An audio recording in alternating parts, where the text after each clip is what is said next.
Olá, muito boa noite para você. Vamos aos destaques do Jornal da Fonte.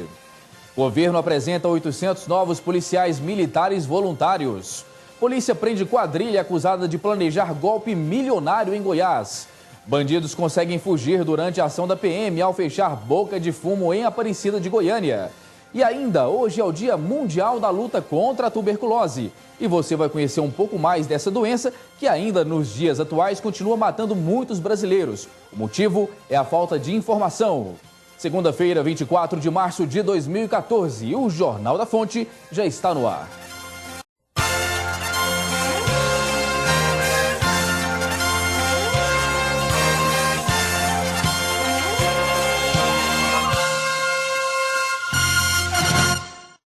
O governo do estado apresentou hoje 800 novos policiais militares voluntários. Esses homens, que são reservistas das Forças Armadas, atuarão em Goiânia e no interior do estado. Como forma de dar continuidade às políticas de redução dos índices de violência, o governo de Goiás entregou mais uma turma de policiais militares. Vamos chegar ao final deste ano, ao final deste nosso governo, a quase 6 mil homens e mulheres novos agregados à polícia, às polícias. Só na Polícia Militar, neste ano, em um ano, nós vamos chegar a mais de 3 mil homens e mulheres. Com a formação desses 800 novos soldados, Goiás passa a contar com 1.300 policiais militares por meio do serviço militar voluntário, sendo que até o próximo mês, outros 600 soldados devem concluir o curso de formação. Onde esses homens estão trabalhando, as pessoas sentem-se mais seguras e afirmam que sentiram um combate mais firme à criminalidade. Essas pessoas são egressas das Forças Armadas e estavam desempregadas. E esse projeto, esse lado é um dos lados mais importantes, o lado social. A Polícia Militar, o governo do estado, deu a oportunidade de emprego a elas. Aí, com o passar do tempo, com certeza, e com a eficiência e a eficácia deles, haverão também de ir aumentando seus salários até igualar a tropa normal. O soldado Damião Ferreira é um dos novos policiais de Goiânia. Depois de passar mais de 8 anos no Exército, o jovem de 27 anos acredita que, por meio do serviço voluntário, consiga permanecer na PM quando for aberto o próximo concurso para efetivos. Meu objetivo de ter entrado no CIV foi o aproveitamento da pontuação, esses 3 pontos que a instituição, a Polícia Militar do Goiás, está dando ao militar do CIV. Foi por esse motivo que eu embarquei nesse projeto aí, acreditando no projeto CIV e com certeza fazer parte do efetivo da Polícia Militar do Goiás. A Polícia Civil apresentou na manhã de hoje uma quadrilha que tentava aplicar um gigantesco golpe financeiro. O negócio era superior a 100 milhões de reais. Os grupos de repressão a crimes de estelionato e anti-roubo a banco desarticularam uma quadrilha que pretendia aplicar um golpe de 109 milhões de reais em uma instituição financeira. Usando documentação falsificada de um advogado, um dos criminosos se dirigiu a uma agência bancária em Anápolis, mas acabou sendo preso em flagrante antes de conseguir efetivar a transação.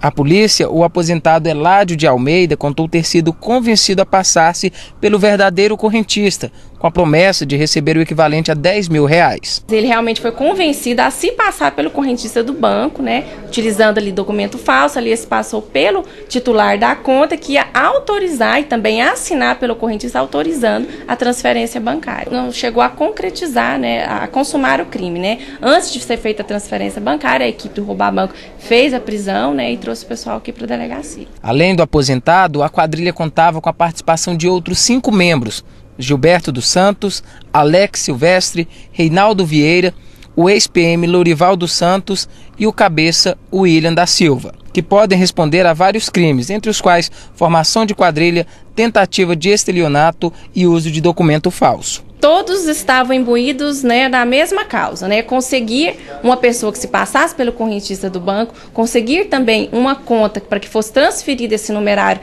para que não levantasse suspeito, quer dizer, tinha que ser um correntista que movimentasse também altas cifras para não levantar suspeito. Para a polícia, não há dúvida de que os 6 suspeitos estão ligados para a prática de crimes. No entanto, a defesa sustenta que eles teriam cometido crimes de menor potencial ofensivo e não formação de quadrilha. Eles vão pagar de acordo com aquilo que fizeram, né? O estelionato tentado, eles tentaram realmente transferir o dinheiro, o estelionato tentado. Agora, formação de quadrilha não pode se afirmar que existe uma quadrilha. E outra coisa também, não tem como todo mundo, um documento falso, estender para todo mundo. Se um só que usou, um só que apresentou, por que todo mundo vai responder pelo documento, pela falsificação do uso de documento falso? Vamos agora à redação do Jornal da Fonte, conhecer as últimas notícias que movimentam o estado de Goiás com a repórter Cristiane Rodrigues. Boa noite, Cris. Boa noite, Segismar. Boa noite a todos que estão em casa. Pois é, Segismar, eu venho com um alerta, né? Para os moradores da região metropolitana. O sistema Meia Ponte será paralisado amanhã para uma manutenção de água tratada. Com a paralisação, o fornecimento de água deve ficar prejudicado nas regiões norte, noroeste e sudoeste de Goiânia, além de alguns bairros de Aparecida de Goiânia e de Trindade. A Saneago informa que a normalização será feita de forma gradativa. Por isso, é necessário economizar água. Volto com você, Segismar. Ok, Cristiane, muito obrigado pelas informações. E hoje, dia 24 de março, é considerado o Dia Mundial da Luta contra a Tuberculose. Por isso, a Secretaria Municipal de Saúde de Goiânia realiza atividades para conscientização da doença. Para falar mais sobre a tuberculose, conversa agora com a coordenadora de agravos e doenças transmissíveis da Secretaria Municipal de Saúde, Laura Branquinho. Laura, boa noite. Prazer recebê-la aqui no Jornal da Fonte. Boa noite. Pois é, Laura, é uma doença que já está, digamos assim, há alguns anos controlada, mas ainda existem casos consideráveis em Goiânia? Sim, a tuberculose hoje para a gente continua sendo um problema de saúde pública importante. No ano passado foram diagnosticados 228 casos. É um número alto, né? Só no nosso município. Então, são pessoas que adoecem, que procuram serviço de saúde, que recebem tratamento.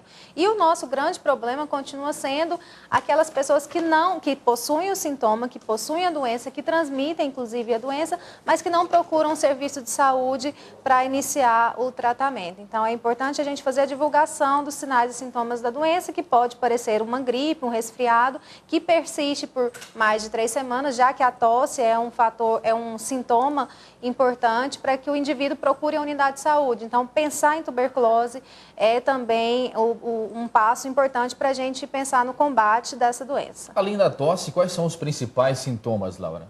A tosse prolongada por cerca de 3 semanas ou mais, febre, suores noturnos, emagrecimento, cansaço. Então, todos esses sintomas podem identificar, sim, um caso de tuberculose. Por isso que é bastante importante procurar um serviço de saúde para verificar se é um resfriado, uma virose, uma tosse crônica ou pode ser, sim, tuberculose. Essa tosse, ela independe de secreção? Independe de secreção, podendo ser a tosse produtiva ou a tosse seca.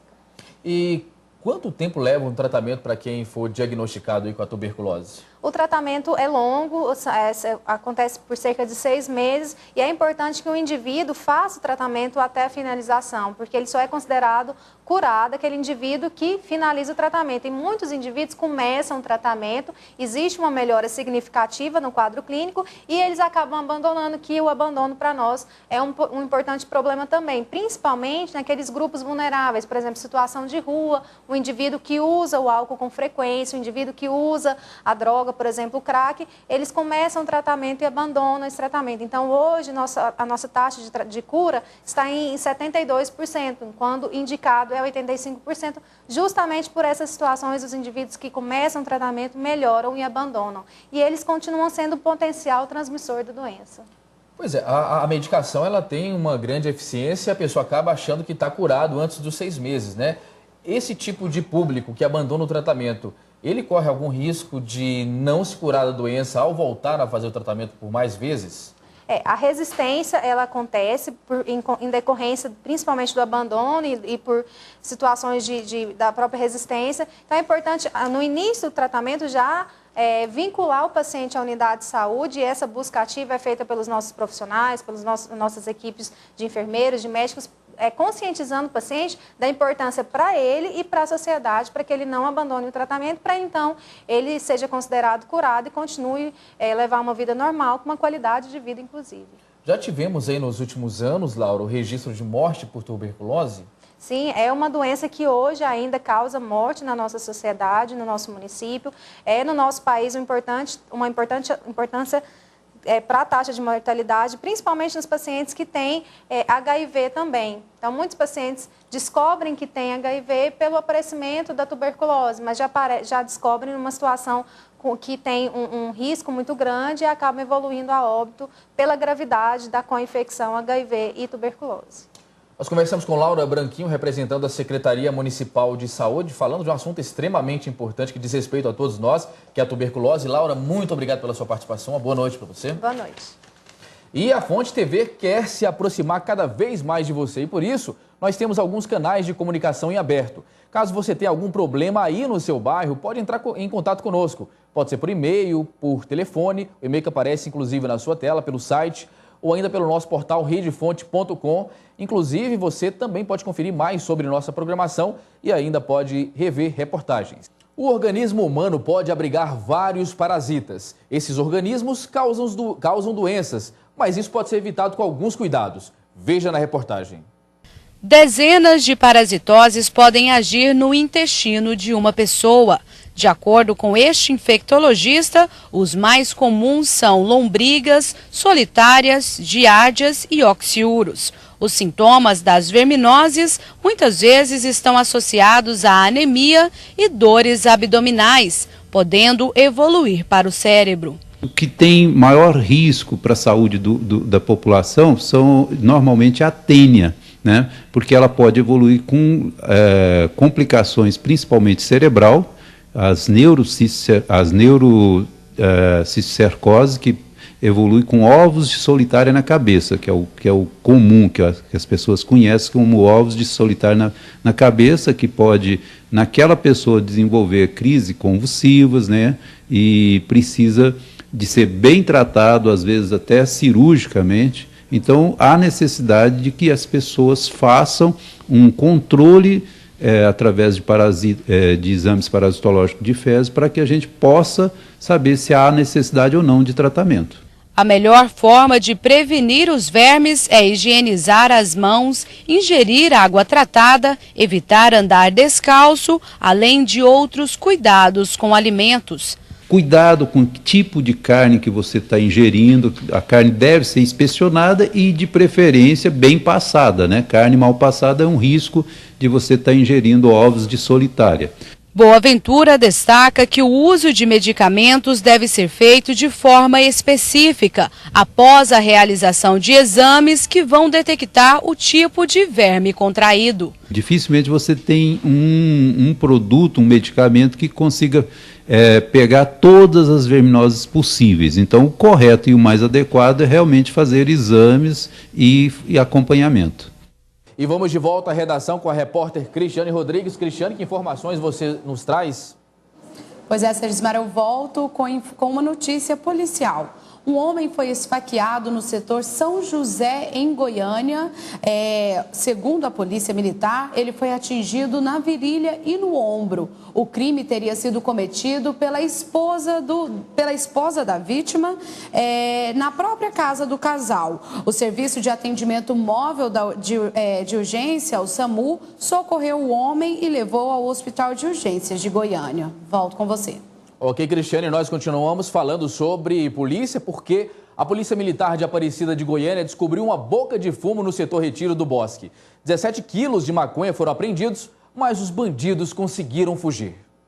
Após uma denúncia anônima, a Polícia Militar realizou a apreensão de 17 quilos de maconha e dessa balança de precisão numa boca de fumo no setor Retiro do Bosque, em Aparecida de Goiânia. De acordo com a polícia, o dono, o traficante responsável por essa droga e pelo equipamento é um velho conhecido da polícia. Trata-se de Anderson Alves, vulgo Dentinho, de 23 anos. A operação foi realizada por policiais do 8º Batalhão de Polícia Militar de Aparecida de Goiânia. E para esclarecer melhor essa situação, vou conversar com o Tenente Coronel Éder, que é o comandante aqui do comando. Como que foi essa operação, comandante? Nós nos estabelecemos, semana passada, estabelecemos o comando itinerante na região leste de Aparecida de Goiânia. E esse comando itinerante é polícia próxima da população, de acordo com determinação do nosso comandante-geral. E nós ficamos ali por esses dias, e diante desta proximidade com a população, nós recebemos várias denúncias. E esta foi uma denúncia que nós recebemos de um dos moradores da região, dizendo que naquele local seria um local conhecido como boca de fumo. Fomos verificar, o elemento evadiu, mas no interior de um tanquinho misturado a algumas roupas sujas, encontramos esta grande quantidade de maconha, mais de 17 quilos, balança de precisão, e diante das informações repassadas pela Polícia Civil, o elemento irá responder o crime de tráfico, não apresentando para a justiça ou não sendo preso nessas próximas horas, ele com certeza ficará em débito com mandado de prisão em aberto. Comandante, qual que é o valor estimado aqui dessa droga? Segundo informações, ele teria pago R$30 mil nesta droga. E segundo informações também, com essa droga ele chegaria até a quantia de R$100 mil. Inclusive o Dentinho, ele é um velho conhecido da polícia. Quais são as passagens que ele tem? Ele tem passagem pelo crime de ameaça, pelo crime de lesão corporal, pelo crime de assalto, o artigo 157. E vale ressaltar que esse serviço foi feito por esses valorosos policiais militares que assim se encontram, com apoio do Serviço de Inteligência do 8º Batalhão. E a nova condição social da mulher foi conquistada a duras penas. Hoje até passam despercebidos os direitos adquiridos, mas mesmo diante desse contexto, o sexo feminino ainda tem muitos desafios. Luziene decidiu se separar do ex-companheiro após 3 meses de união por ele ser alcoólatra. Ao colocar fim no relacionamento, começaram as crises de ciúme, agressões e ameaças. Ele bebia muito, por forma de ele beber muito, né? Ele começava numa sexta-feira e só terminava no domingo. Eu tinha medo como uma pessoa quando bebe não se controla, não tem em si a reação própria, e eu tinha muito medo de acontecer alguma coisa. Foi aí que eu falei que não dava mais certo. Eu falei que eu queria um fim, né? Eu preferia eu ir embora, ou ele quisesse ficar em casa, ele ficava, para mim tanto fazia, mas eu não ia mais conviver com ele. Aí ele não aceitou o fim. A segunda agressão veio acompanhada de uma tentativa de assassinato. Após ser espancada, Luziene conseguiu fugir do ex-marido. Ele me agrediu demais, bateu muito, e ele falava todo o tempo que ia me matar, que ia acabar com tudo. E aí então, quando eu consegui escapar, foi que eu resolvi que realmente não dava mais certo. Se eu convivesse com ele ainda, ia ser o fim. De acordo com a presidente do Centro de Valorização da Mulher em Goiânia, 90% dos casos de agressão à mulher estão relacionados ao sentimento de ciúme e sensação de posse que uma pessoa exerce sobre a outra. Quem bebe, quem se droga, começa a ver coisas que não existem, gera os ciúmes, que é um índice elevado de espancamento contra mulheres, crianças e adolescentes.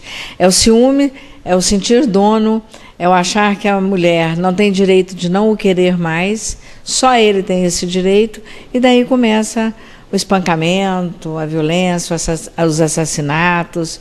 Então, o ciúme é predominante nas camadas de violência contra mulheres, crianças e adolescentes. Maria Cecília destaca que a mulher tem uma intensa capacidade de superação e afirma que mulheres que sofrem agressões precisam se apoiar na Lei Maria da Penha para conseguir sair da situação de violência domiciliar. Temos hoje uma lei que nos protege muito, que é a Lei Maria da Penha, mas que precisa sair do papel, precisa de políticas públicas, precisa de um olhar mais para essa lei.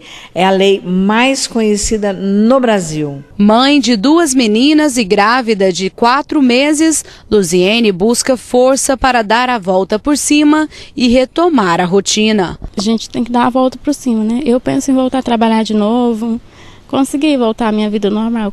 E hoje é dia do programa Sociedade em Questão aqui na Fonte TV. Assuntos que movimentam as relações humanas estão em debate neste programa, que é comandado pela apresentadora Priscila Gonçalves. E é ela quem recebemos agora para nos contar o que está preparando para o programa de hoje. Boa noite, Priscila. Um prazer recebê-la aqui no Jornal da Fonte. Tudo prontinho para o programa? Tudo prontinho, Segismar, para o nosso programa aí, Sociedade em Questão, que vai ao ar logo mais aí às 9 horas da noite, ao vivo aqui na Fonte TV, Canal 5. E vamos tratar, Segismar, de um assunto bem polêmico, os ciúmes. Né? Como controlar os ciúmes, esse sentimento aí que, se não for dosado, se não for da maneira correta, com certeza pode trazer problemas, Segismar, não só aí para o relacionamento a dois, mas também com tragédias. Vamos receber aqui nos estúdios do Sociedade em Questão a representante da Semira, uma psicóloga e um casal de pastor para discutir e debater aí sobre esse assunto, ciúmes. E eu pergunto para você, Segismar, você é ciumento? Na verdade, tinha combinado. Eu ia fazer essa pergunta para ela. A gente tem que dosar o ciúme, um pouquinho ciumento, Priscila, mas tudo de maneira comedida. E você, é ciumento? Eu não sou muito ciumenta. Eu acho que tudo tem que ser da maneira controlada, né? Da maneira certa. Copiando meu discurso, hein?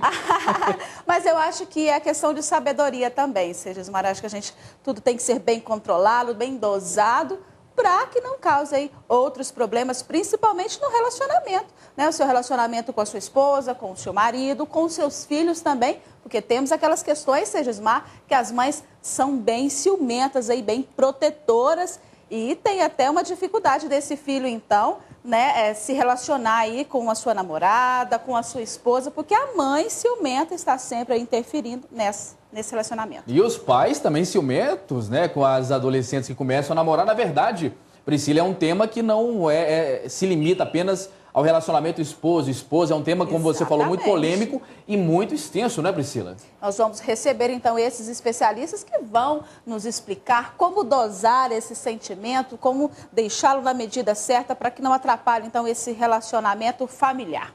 E é interessante que são convidados de várias vertentes, né? Desde o campo religioso até o campo, né, psicológico, da Semira. Exatamente. Promete um debate muito extenso e produtivo, né, Priscila? Exatamente. Vamos falar também daquelas situações, Segismar, que chegaram às tragédias, né, também as tragédias que foram causadas aí por esse ciúme excessivo. Então vamos receber o representante da Semira, que vai explicar um pouquinho sobre o trabalho da Secretaria da Mulher, a psicóloga que vai estar nos orientando aí como aprender a dosar, principalmente aquelas pessoas ciumentas, vão aprender um pouquinho como dosar, né, esse sentimento, e um casal de pastores que vai estar aconselhando aí quem vai estar nos assistindo logo mais às 9 horas. E nós vamos descobrir então no Sociedade em Questão se ciúme ele realmente é uma doença, ele é uma patologia mental, ou se ele também pode ser relacionado ao âmbito espiritual, né, Priscila? Exatamente. Por isso vamos receber, então, esse casal de pastores que vai explicar, né, como trabalhar também a questão, né, espiritual para controlar esse ciúme. E vou deixar aqui, Segismar, vou fazer logo mais aí no Sociedade em Questão um teste com 4 perguntas para o nosso telespectador em casa. Exatamente. Saber, então, se é ciumento ou não. E o interessante é que o telespectador, como em todos os programas, podem participar e dar sua opinião e fazer perguntas, não é isso, Priscila? Exatamente. Sociedade em Questão ao vivo a partir das 9 horas. Você pode ligar, fazer a sua pergunta ao vivo, que nós estamos aqui com os nossos entrevistados para responder e tirar todas as dúvidas. Priscila, muito obrigado pela sua participação. Um bom programa para você. Eu é que agradeço e aguardo todos às 9 horas ao vivo aqui na Fonte TV.